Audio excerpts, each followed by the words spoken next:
Merci. Monsieur le maire, mes chers collègues, depuis des semaines, les Lyonnaises et les Lyonnais manifestent leur profonde hostilité au projet de loi, puis à la loi retraite, à l'instar de 75% de la population. En marge de ces manifestations, des groupes organisés procèdent à des dégradations volontaires de mobilier urbain, de commerces dont certains ont été pillés et de bâtiments publics. Sans aucune ambiguïté, nous condamnons fermement ces actions qui visent à déstabiliser, voire à renverser les fondements mêmes de notre démocratie. C'est évidemment la position de toute la majorité. Et lorsque la maire du 3e arrondissement la réaffirme sans équivoque en conseil d'arrondissement, l'esprit de responsabilité, c'est de la soutenir, au-delà de notre majorité, également pour ceux qui aspirent à exercer de nouveau une autorité politique dans notre ville. Ce même esprit de responsabilité nous invite également à nous interroger sur la doctrine de maintien de l'ordre de la police nationale. Le rapporteur spécial des Nations Unies sur le droit de réunion pacifique et d'association a précisément mis en garde le gouvernement français contre un usage excessif de la force. Les Black Blocs ne sont pas une spécificité française, ils ont essaimé dans l'ensemble des pays européens. Depuis les altermondialistes de Göteborg en Suède et à Gênes en 2001, cette radicalité touche aujourd'hui toute l'Europe. Pour autant, toutes les autres polices européennes ont intégré une nouvelle doctrine de maintien de l'ordre fondée sur la notion de désescalade. En particulier, pour éviter la radicalisation de la foule, il faut éviter de réprimer de la même manière les manifestants et les casseurs. En fin de compte, des documents recensent toutes les bonnes pratiques de maintien de l'ordre, nourries des expériences en Allemagne, au Danemark, en Suède ou au Royaume-Uni. Alors, qu'attend le ministre de l'Intérieur pour sortir d'un modèle autoritaire contre-productif à rebours de nos voisins européens? Toujours sans angélisme, nous pouvons être étonnés de l'incapacité de notre appareil policier à prévenir de tels événements, car c'est bien dans ses missions. Sans doute faut-il y voir la faiblesse du travail de renseignement policier. Faut-il rappeler que nous devons à la droite la suppression des RG de la DST fusionnée en 2007 dans la DGSI, rappeler que cette réorganisation aboutit plutôt à de la désorganisation et des pertes d'effectifs, et donc à l'affaiblissement d'un système préventif, seul en mesure de neutraliser en amont les réseaux de casseurs. Il reste aujourd'hui que notre ville porte les stigmates de ces violences inacceptables et que nous soutenons évidemment votre demande, monsieur le maire, d'un fonds d'indemnisation des commerçants. Comme nous attendons également que le ministre de l'Intérieur et madame la préfète nouvellement installée tirent tous les enseignements des événements qui se sont déroulés dans la ville siège d'Interpol. Après cette désastreuse séquence, le gouvernement tente de redorer son blason par des opérations de communication que je qualifierais plutôt de diversion.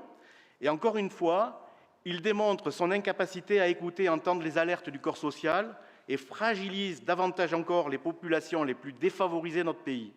La réforme annoncée de l'enseignement professionnel illustre malheureusement mes propos. Cette réforme va concerner un tiers des lycéens de France dont les plus jeunes, en première année, sont des enfants d'à peine 15 ans. 90% des lycées professionnels affichent un indice de positionnement social inférieur à la moyenne. Quelle indignité de vouloir emmener ces élèves à troquer les possibilités de formation dans le supérieur contre la perspective forcément alléchante de stages rémunérés par l'État. Tout ça pour mieux orienter immédiatement de la main-d'œuvre vers les besoins immédiats des employeurs. C'est à contresens complet de la mission traditionnelle des lycées professionnels qui est de former l'homme, le citoyen, le travailleur. Car renoncer à un socle de matière générale, c'est affaiblir la capacité d'adaptation des travailleurs aux évolutions à venir sur des carrières professionnelles dorénavant de 45 ans. Le court-termisme se fait encore une fois sur le dos des plus défavorisés. Encore une fois, le ministre de l'Éducation conforte le déterminisme social et sa logique de classe en se rangeant derrière une doctrine adéquationniste que nous dénonçons. C'est aussi un mauvais signal à tous les enseignants concernés, priés de se réorienter en professeurs des écoles ou de collèges. Mais nous sommes habitués aux discours de façade, parlant de revalorisation des enseignants, qui sont le plus souvent couplés à un total mépris de leur mission essentielle. Cette instrumentalisation de l'enseignement professionnel est inacceptable. S'attaquer toujours aux plus faibles, c'est en réalité le credo du président Macron. L'actualité récente sur la plaine des Jeux à Gerland l'illustre parfaitement avec l'évacuation des camionnettes. Je dois dire que les décisions de la préfecture, là encore, ne me semblent pas à la hauteur. Pas à la hauteur parce que d'abord, elles ne règlent rien. Pas à la hauteur ensuite parce qu'elles déplacent le problème et parce qu'elles ont été prises sans aucune concertation avec la ville de Lyon, les associations présentes sur le site de Gerland. Prévenir, ce n'est pas concerter. Chacun peut imaginer que leur dispersion fragilise les personnes en situation de prostitution, déjà en grande précarité, aux mains de réseaux mafieux, et qu'elles vont se trouver dorénavant davantage à la merci d'une clientèle violente. Ne perdons pas de vue que les personnes en situation de prostitution sont reconnues par la loi du 13 avril 2016 comme des victimes, tandis que ce sont leurs clients qui sont considérés comme des délinquants. Il est urgent de revenir à une situation et un cadre qui permettent le travail de réinsertion sociale, de sortie de la prostitution menée par l'Amicale du Nid et de prévention des risques menée par l'association d'aide communautaire Cabiria. Toujours dans l'actualité, j'avoue avoir été surpris par les propos de l'opposition sur les risques de dépassement conséquents des montants du programme d'investissement de la ville de Lyon.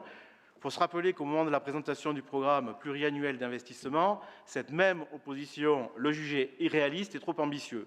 Peu de cohérence permettrait de meilleurs débats entre nous. Audrey Enoch, notre première adjointe, s'en a expliqué. Lorsqu'une vision programmatique se trouve confrontée à une réalité économique plutôt inattendue, il est sain et nécessaire de la réévaluer.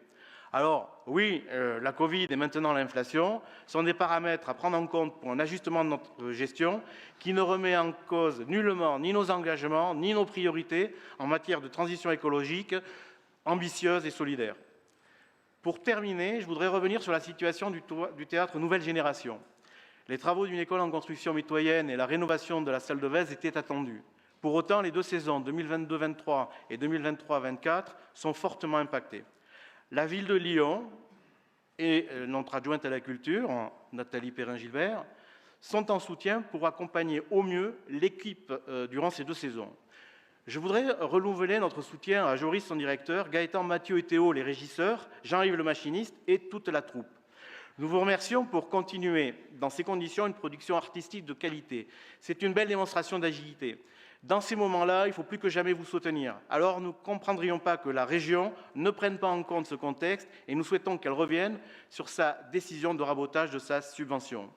Monsieur le maire, chers collègues, vous aurez compris à travers mes propos que le groupe socialiste, la gauche sociale et écologique, se trouve parfaitement en phase avec les orientations politiques que nous partageons au sein de l'exécutif municipal. Notre majorité repose sur un programme que nous avons construit ensemble et nous sommes pleinement mobilisés au sein de la majorité pour le réaliser avec succès. Pour conclure, je voudrais, par une forme d'hommage, faire une citation de François Mauriac retenue par Philippe Solers dans une chronique qui lui sont consacrées. « Soyons du petit nombre de ceux qui croient qu'un seul homme, quelle que soit sa race, a une valeur infinie. » Merci.